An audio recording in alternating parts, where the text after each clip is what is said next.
Hello, today I'm going to show you how to make Froot Loop squares. Basically Rice Krispie squares, but instead we just take Froot Loops. They'll taste way better in my opinion, so yeah, here are the ingredients.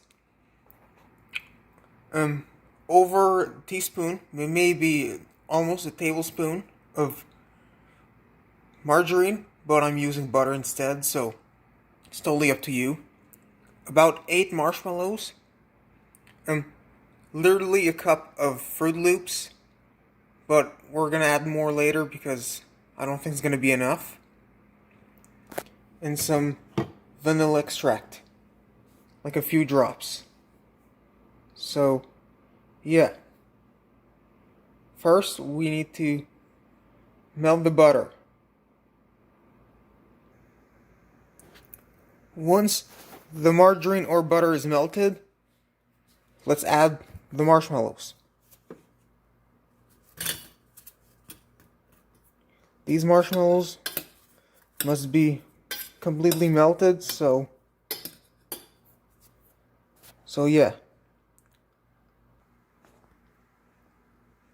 It's melting, but it's gonna take some time.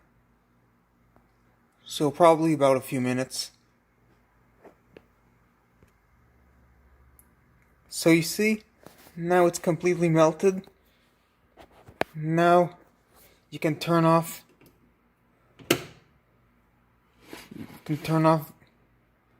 the heating circle, so you don't need it anymore. All you need now is to put the vanilla.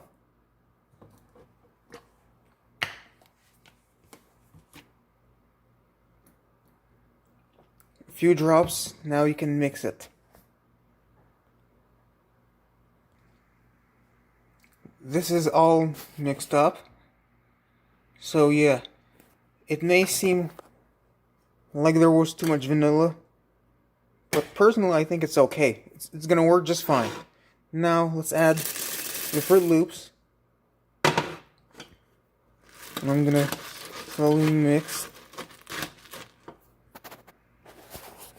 I decided to add a few more, a little bit more like that. So I'm gonna mix it, and then we're almost done. Now it's completely mixed, so now I'll put it on some parchment paper on a plate. This is how it looks after being put on the parchment paper. So now you can put it in the freezer for a few minutes, but it'll make it a bit too hard. But you can put it maybe, I don't know, 15 or 20 minutes in the fridge, or simply just a few minutes, just enough to make it a bit less sticky, because eating it right away it's way too sticky. So yeah, now that it's been in the fridge and a little bit in the freezer for a few minutes, this is how it looks like. Very good.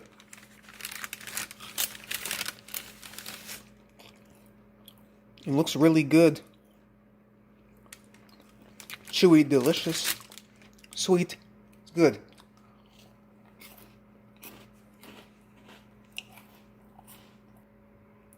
That's it for now, and until next time, peace.